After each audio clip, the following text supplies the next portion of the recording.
Suite à la vidéo précédente sur les épisodes 4 de la série Ce que vous devez savoir, sur l'ADN et l'ascension, suite à cette vidéo, nous allons aller plus en profondeur et notamment plus en détail par rapport à l'ADN au quotidien. Alors,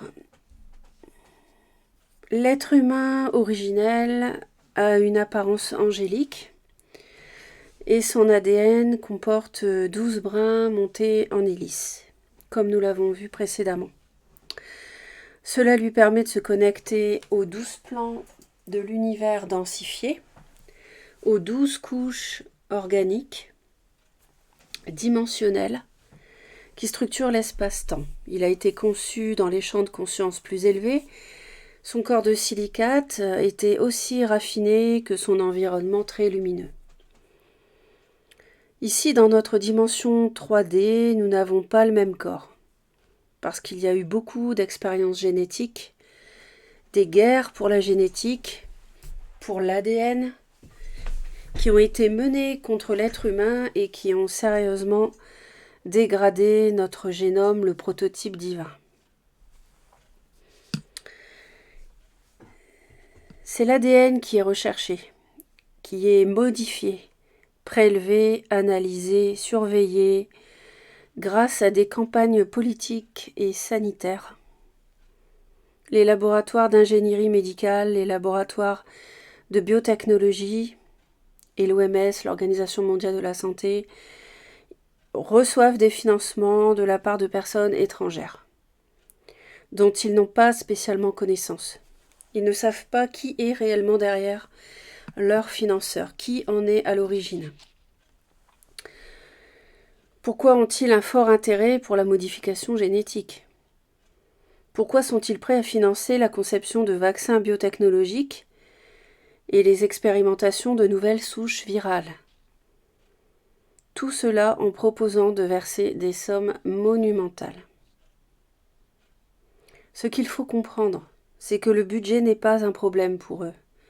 Ils ont autant d'argent que nécessaire parce qu'ils tiennent les rênes du marché financier, de la finance mondiale. La fabrication de billets, la monnaie d'échange, l'argent numérisé, informatisé. Ils en font ce qu'ils veulent. Ils utilisent l'argent comme un outil. C'est un moyen pour eux d'influencer les décisions et d'obtenir ce qu'ils veulent. En fait, la vraie raison derrière les problèmes du monde, ce n'est pas l'argent.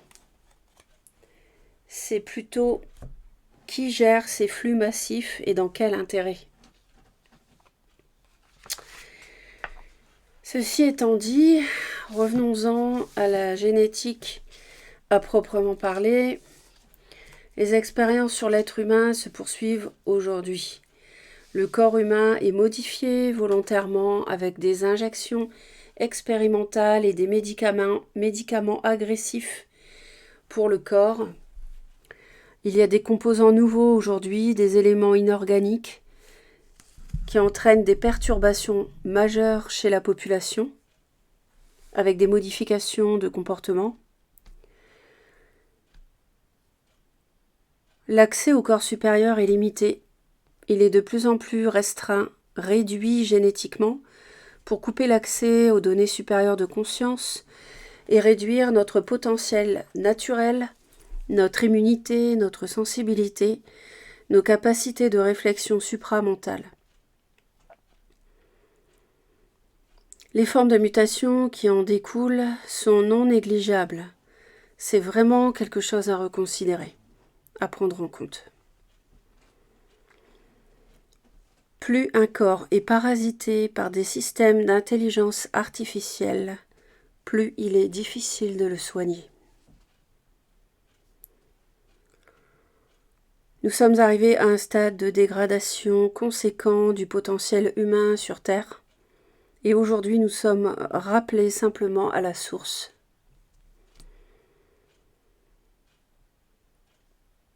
Il y a un enjeu aujourd'hui c'est que nous sommes tous amenés à reconsidérer les choses, reconnecter avec le présent, prendre soin de nous et réfléchir individuellement à ce qui est le mieux pour nous, ce qui est le plus sain pour nous. Ce n'est pas à quelqu'un d'autre de le faire. C'est ça la liberté et la souveraineté d'un être. Nous avons à repenser les décisions prises par des supérieurs hiérarchiques, quels qu'ils soient, présidents, ministres, parents, professeurs. Il nous faut nous détacher et penser par nous-mêmes. C'est l'apprentissage en cours pour l'ensemble de l'humanité. Et c'est ce qui fera réellement basculer notre évolution vers notre prochain stade de développement et de maturation. Il est temps pour l'être humain aujourd'hui de faire machine arrière, de revenir à la raison. La source appelle ses enfants à revenir. Et c'est pourquoi tant de groupes gardiens sont déployés dans tous les plans pour réveiller, rappeler à la raison, pour éviter que l'humanité ne continue à créer cette chronologie dévastatrice de guerre et d'infamie qui l'amène progressivement à tomber dans le noir et l'oubli, la maladie, et à se consumer entièrement. Sachez que sans intervention divine, il n'y aurait pas d'avenir potentiel pour l'humanité. Cette chronologie de guerre prenait fin dans un monde régi par le chaos. C'est une chronologie inorganique, conçue artificiellement dans un système parallèle d'intelligence artificielle. Donc même si on a l'impression aujourd'hui que cela se produit autour de nous, même si les événements actuels semblent démontrer que nous sommes en train de la réaliser, il n'en est rien. La prise de conscience augmente. D'ailleurs, vous pouvez laisser des commentaires sous cette vidéo. Et ça permettra aussi qu'elle soit mieux référencée et qu'elle soit diffusée plus largement. C'est vraiment capital. Pour toutes les vidéos de la playlist d'ailleurs. Donc la prise de conscience augmente et certains d'entre nous d'ailleurs sont venus spécialement ici pour éviter que cette chronologie ne se produise. Si vous m'écoutez, si vous écoutez ce podcast, c'est que vous êtes sûrement concerné. Parce que le seul fait d'écouter montre un regain d'intérêt et vous cherchez à en comprendre le sens. Vous cherchez des réponses. Donc si vous m'écoutez, il n'y a pas de hasard. Il y a des remaniements importants internes dans la société. Nous reviendrons bientôt sur ces événements dans d'autres vidéos. En tout cas, ce qu'il faut se rappeler, c'est que ce que disent les grands médias est transformé.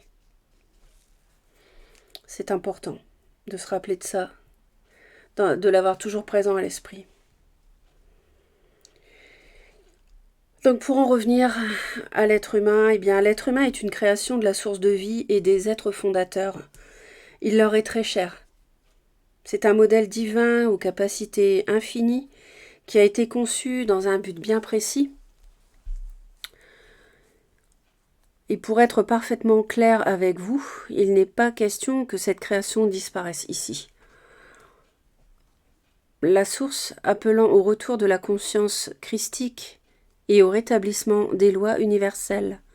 Rien ne peut arrêter le processus actuel d'ascension, mais des tentatives sont faites pour l'en empêcher.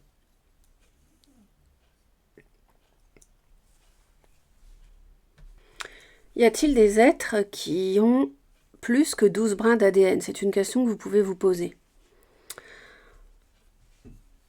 Alors oui, le prototype humain à 12 brins d'ADN est en effet une version standard qui peut accueillir des consciences humaines dans leur rôle de gardien angélique, avec une connexion simple aux 12 plans universels sur une planète. Et il existe d'autres types de prototypes humains aussi, plus complexes, qui ont un rôle spécial, une responsabilité qui demande plus de connexions actives, plus de brins d'ADN, un accès à une gamme plus large de dimensions et d'informations et de compréhension. Donc je peux citer les orafins. Les orafins en font partie. Ils ont ce qu'on appelle un ADN double, c'est-à-dire que leurs brins sont jumelés. D'où 24 brins d'ADN, 2 fois 12. Et il existe aussi d'autres modèles de corps humain plus complexes encore qui vont jusqu'à 48 brins dans leur version la plus pure et raffinée. Mais là, c'est quelque chose de très rare. Ce sont les corps utilisés par les êtres fondateurs pour qu'ils viennent expérimenter d'eux-mêmes la densité. Dans une autre vidéo, je vous parlerai des êtres fondateurs. L'ADN à 48 brins permet d'accueillir une conscience fondatrice complète.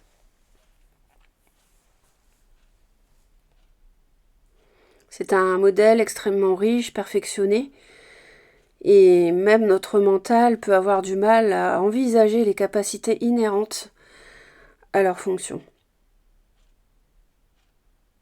Autant vous dire que les groupes invasifs n'ont nullement envie de se retrouver face à un pur fondateur, et ils font tout pour qu'aucun d'entre eux ne puisse s'incarner sur Terre. Sinon, c'est leur fin, évidemment, c'est la fin du jeu. Donc de manière générale, quelle que soit notre nature ou spécificité, on a tous subi dans l'histoire des dégâts génétiques majeurs, importants, des mutations qui ont sérieusement dégradé notre constitution, notre corps de conscience, et nos capacités en ont été réduites. Aujourd'hui, le travail est le même pour tous, guérir, se reconstruire, pardonner et avancer. Poser des limites et s'alléger. Les orafins, par exemple, peuvent être très similaires aux autres, et leurs problèmes pas moindres. Alors, on peut se poser la question, est-ce qu'il n'y a rien au-delà de la 15e dimension du Père universel, une 16D, par exemple, au-delà des 3 aspects Père, Mère et Enfant universel, et qui serait la source. Alors oui, il y a des dimensions qui existent au-delà de la 15e dimension. D'ailleurs, il y a peu de temps, il y a une nouvelle couche de densité qui serait apparue dans les champs de la prématière. Donc elle a été pensée, créée par des êtres fondateurs de manière à mieux pouvoir gérer les chronologies temporelles et de manière à mieux pouvoir rétablir le champ source dans la dimensionnalisation, les émissions trinisées dans toutes les couches. Le corps de l'univers est composé de 12 plans superposés qu'on appelle l'espace-temps. Il y a un temps lié à l'espace qui est densifié. L'énergie s'y structure, elle prend une forme, elle devient visible et palpable, tangible, à mesure qu'elle se densifie. Nous sommes actuellement dans la dimension 3D, qui est un champ d'énergie très lourde et compacte, très lente. Tout ce qui est au-delà de la 12e dimension est hors de la densité. Il n'y a plus de forme à proprement parler. C'est de la lumière en mouvement, des fluctuations d'ondes, de sons et de lumière qui dansent continuellement dans l'espace non temporalisé. La Trinité fondatrice occupe ces dimensions de conscience, dans le champ de la prématière, là où le temps n'existe pas.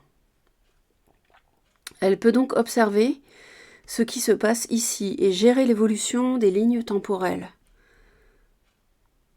Bien sûr, quand il n'y a aucun mur entre les dimensions, aucun obstacle, aucun mur de fréquence artificielle comme il peut y avoir aujourd'hui. C'est très compliqué aujourd'hui, tout est brouillé maintenant, mais heureusement, depuis l'alignement des planètes, fin 2012, les portails se sont réalignés et l'accès des gardiens a été facilité pour pouvoir opérer. Alors, les 3 ordres, l'ordre d'émeraude et la Sainte Mère, occupent la dimension 13D. L'ordre d'or du Saint Enfant Christ Sophia emprunte le 14e portail dans la dimension 14D. Et l'ordre d'améthyste du Saint-Père accède à l'univers en empruntant le 15e portail. Il occupe la dimension 15D. Apparemment, 3 nouvelles dimensions viendraient d'apparaître dernièrement pour résoudre les problèmes de codage et de retranscription, la 16e, la 17e et la 18e, c'est-à-dire une nouvelle densité de prématière, de son et de lumière. Et c'est assez exceptionnel, ça fait partie de toutes ces belles choses qui sont mises en place actuellement et dont on n'entend pas encore parler.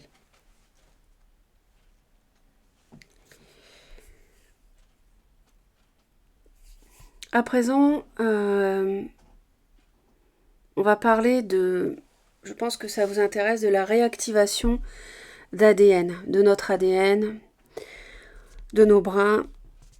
Alors, comment se fait cette réactivation ? Est-ce que c'est uniquement les rayons solaires, par exemple ? Alors, il y a déjà les émissions solaires, le Soleil qui se trouve au centre de notre système de planètes. Il émet des rayonnements qui sont de plus en plus intenses. Cela modifie la structure planétaire et humaine. Les rayonnements comportent des codes de lumière intégrés qui modifient en profondeur notre structure cellulaire, notre ADN. Donc ça, c'est quelque chose d'organique, de naturel. Il n'y a pas besoin d'y penser pour que ça se fasse.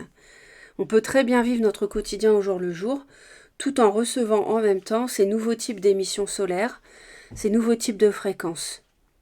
Ça a lieu sur toute la planète et pour tout le monde. Les codes de réactivation solaire proviennent également de l'intérieur de la Terre, du cœur de notre planète, qui est un cœur de cristal solaire.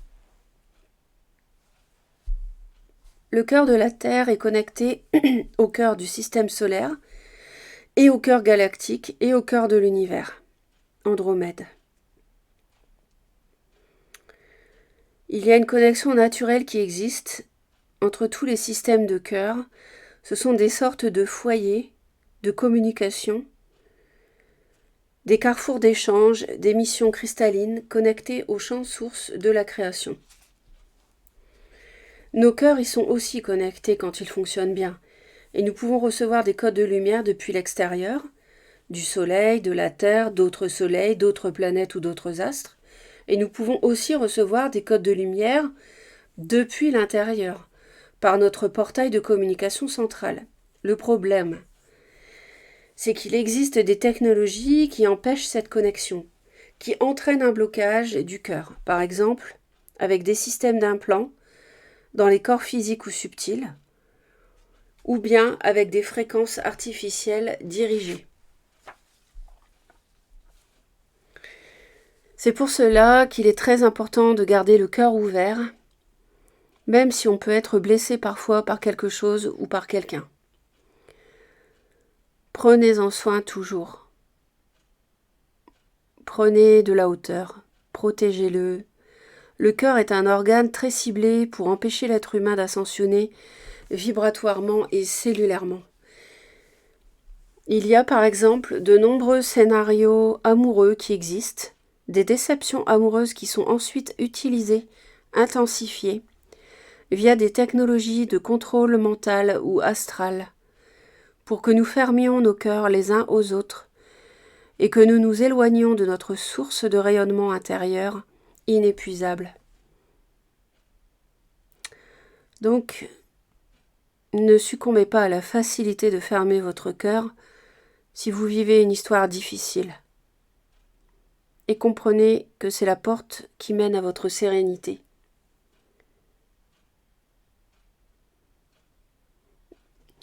L'être humain peut agir, il peut agir pour favoriser la transformation cellulaire en cours, en mettant tout en œuvre pour la rendre possible et durable.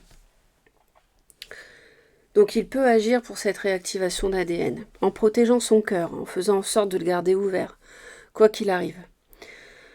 Deuxièmement, en s'aimant profondément, en s'encourageant régulièrement. Troisièmement, en se connectant à la nature, en prenant l'air, ou en faisant une activité qui ressource, du sport, ou en regardant le soleil le soir au coucher ou très tôt à l'aurore, avant qu'il ne soit trop fort. Vous pouvez le regarder pendant plusieurs minutes, c'est très sain et réparateur. Et vous pouvez même voir passer des codes de lumière avec votre vision interne, des formes géométriques qui passent. Quatrièmement, toujours le repos, c'est quelque chose d'indispensable pour bien réceptionner et accueillir les émissions solaires, les intégrer aux cellules, les incorporer, les digérer. Cinquièmement, votre terrain, favorisez-le, ne consommez pas de produits toxiques ou très peu, évitez de manger des pesticides, privilégiez une alimentation saine, évitez de vous injecter des substances nocives dans le corps comme les vaccins. Depuis le Covid. La nanotechnologie, ça fait partie des technologies inorganiques qui sont utilisées pour bloquer la réception de codes solaires à l'intérieur du corps. Ça diminue l'accès aux codes solaires, la réception, et ça vient interrompre directement le processus d'ascension organique et naturelle.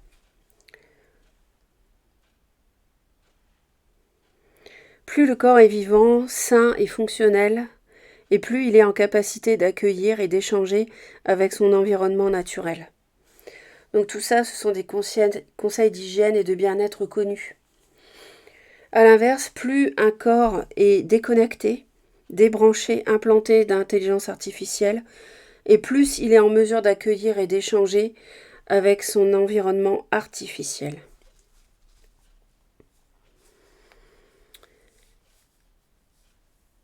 Pour aider notre corps et notre conscience à ascensionner, nous pouvons tous faire des choix dans notre vie qui facilitent le processus de transformation cellulaire par des gestes simples.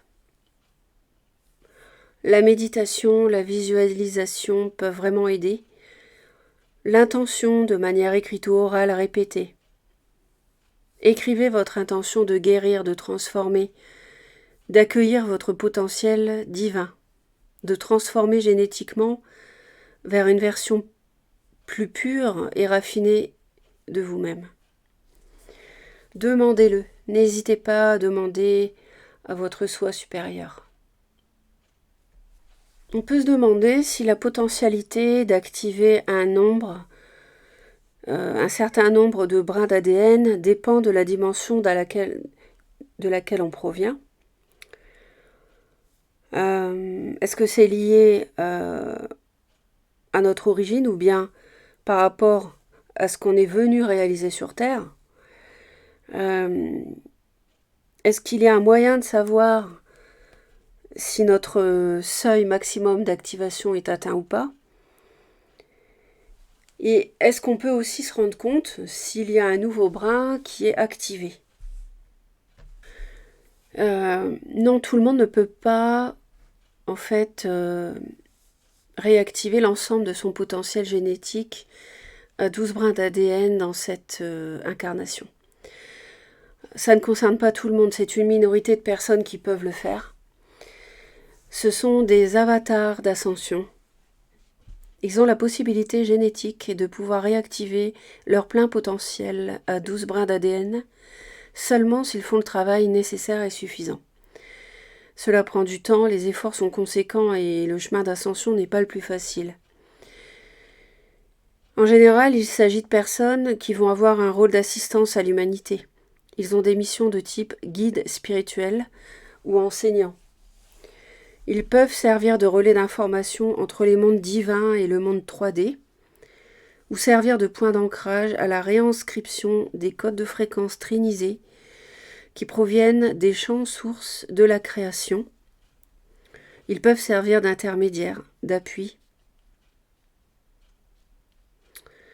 Même s'ils naissent avec cette capacité inhérente à leur fonction, tous ne l'utilisent pas et tous ne réactivent pas l'ensemble de leurs brins. Il y en a certains qui vont réactiver 8, 9 ou 10 brins parce que il y a aujourd'hui sur Terre de nombreuses technologies utilisées contre eux pour les ralentir. et contre tous les travailleurs de lumière en général. C'est un niveau d'agression supérieur à la moyenne au reste de la population. Les avatars d'ascension doivent donc fournir des efforts conséquents, journaliers. Ils doivent savoir se protéger à une échelle proportionnelle à leur rôle et réactivation. Il y a de nombreuses manières possibles pour eux d'être interférés ou éjectés de leur ligne de vie directrice. Il faut toujours réadapter le chemin de vie, se réajuster à la meilleure ligne d'ascension actuelle. Tout est en mouvement permanent. Maintenant, tout le monde ici a un rôle unique, avec un ADN qui lui correspond, prédisposé pour pouvoir réaliser à bien sa mission de vie.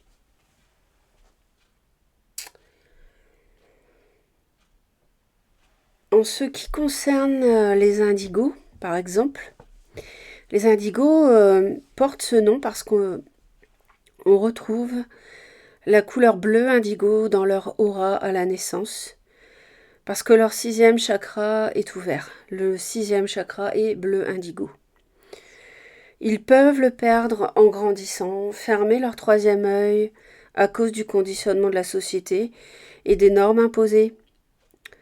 Mais en tout cas, ils viennent avec leur 3e œil actif et s'ils le perdent, c'est quelque chose de réactivable dans leur vie de manière relativement facile pour eux.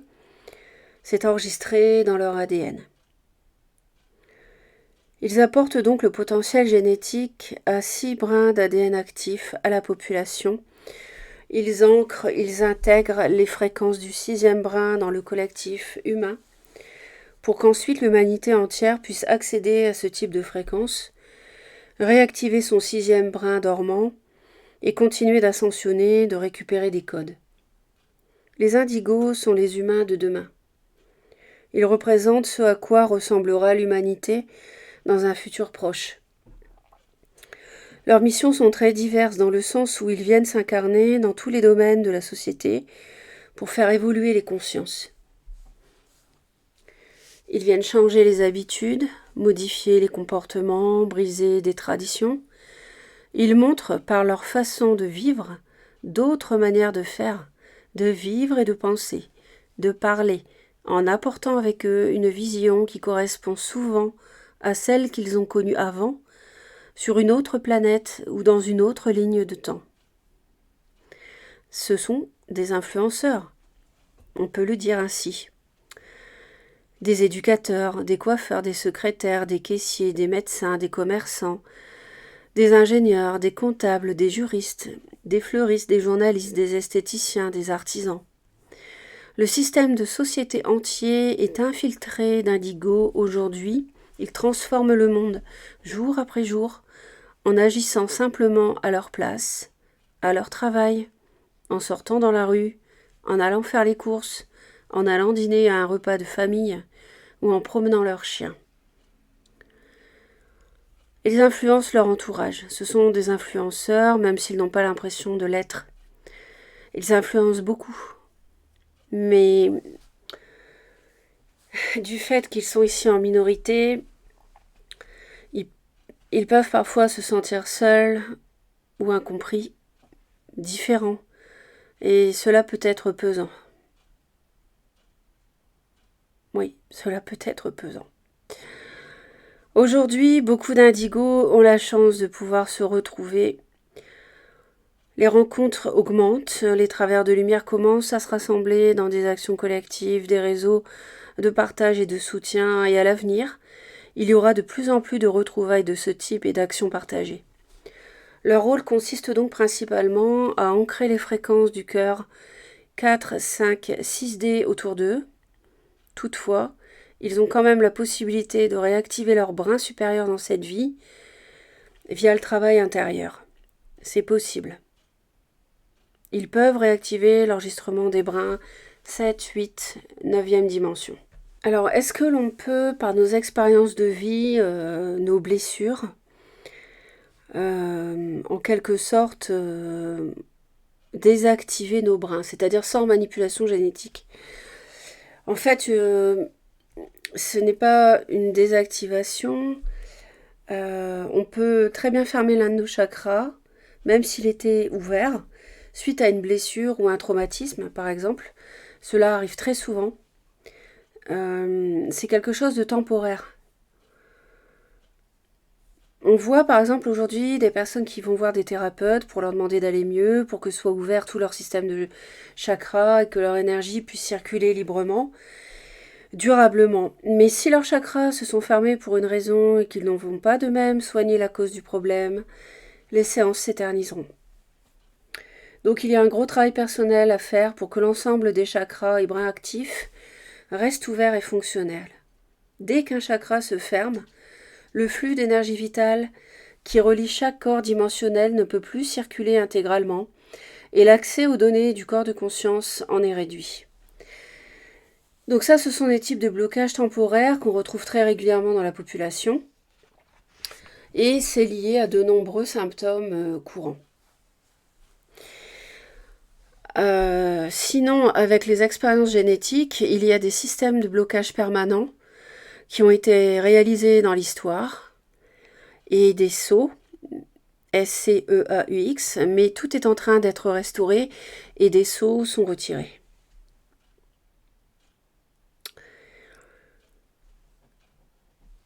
Il n'y a pas vraiment de seuil d'activation maximum qu'on peut atteindre, hormis le palier 12. Le nombre de brins d'ADN qu'on active dépend surtout du travail intérieur fourni. C'est le travail intérieur qui détermine vraiment notre échelle d'activation cellulaire. Donc si vous consacrez du temps à soigner votre corps, que vous le protégez des agressions extérieures pour lui offrir un terrain propice à la guérison, et si vous pratiquez régulièrement des exercices de développement personnel, vous allez naturellement booster votre immunité physique et spirituelle, décupler votre force de guérison et réactiver des parties dormantes de votre ADN.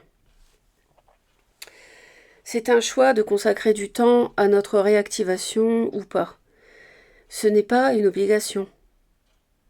Donc il faut rester vraiment à l'écoute de vos ressentis profonds, de votre guidance intérieure.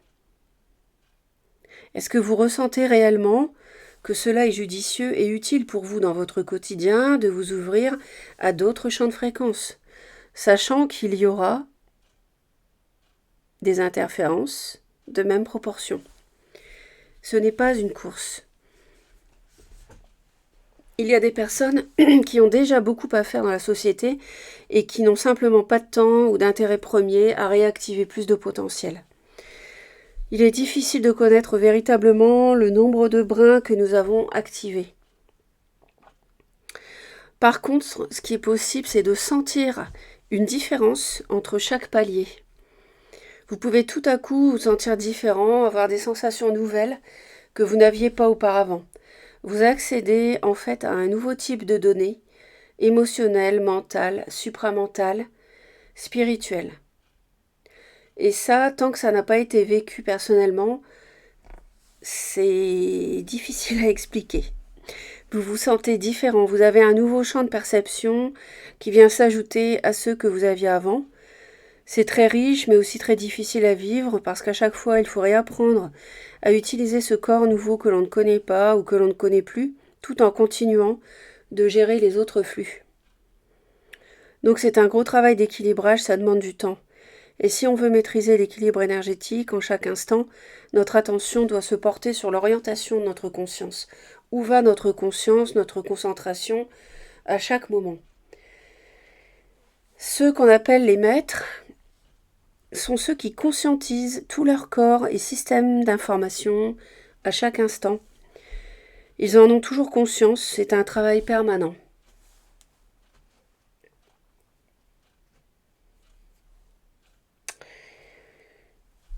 Comment est-ce que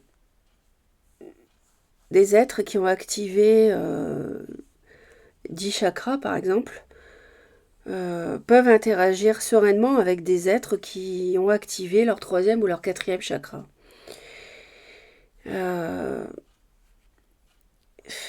Cela, en fait, peut expliquer des incompréhensions entre les êtres ou des divergences de points de vue. Il est difficile d'interagir ou de se faire comprendre par quelqu'un s'il a moins d'ADN actif. C'est une évidence. Et ça explique entre autres pourquoi il y a aujourd'hui tant d'incompréhension, tant de points de vue opposés et de niveaux de conscience différents sur cette planète. Mais on ne peut pas démontrer ce qu'on perçoit à l'intérieur de nous, tant que notre interlocuteur ne l'a pas expérimenté de lui-même. Ça serait une perte de temps que de vouloir à tout prix forcer quelqu'un à comprendre notre point de vue s'il n'est pas en mesure de le faire. Ce n'est pas grave en fait, chaque chose vient en son temps, la meilleure chose à faire c'est de vivre pleinement sa réalité et laisser les autres vivre la leur. Accepter qu'ils puissent ne pas nous comprendre, il peut y avoir des gouffres d'incompréhension infranchissables de leur part. Alors oui, il nous faut tout le temps nous adapter, prendre de la hauteur, laisser des personnes entêtées à leur certitude, avec peut-être une sensation dérangeante de les voir comme enfermés ou limités. Mais par contre, ceux qui ont plus de capacité que nous voient de la même façon. Ils laissent le champ de l'esprit ouvert à chacun, avec un détachement aimant et profondément bienveillant, compréhensif, pour que nous expérimentions ce que nous avons actuellement comme potentiel accessible. Nous pouvons déjà choisir de partager plus de temps avec des personnes qui ont le même niveau d'activation que nous, partager des expériences mutuelles et nous enrichir de toutes nos compréhensions reliées pour nourrir notre envie de reliance. Il est vrai que c'est très plaisant de partager avec des personnes qui ont le même niveau d'activation que nous. C'est très confortable, ça apporte un bien-être aussi et la sérénité.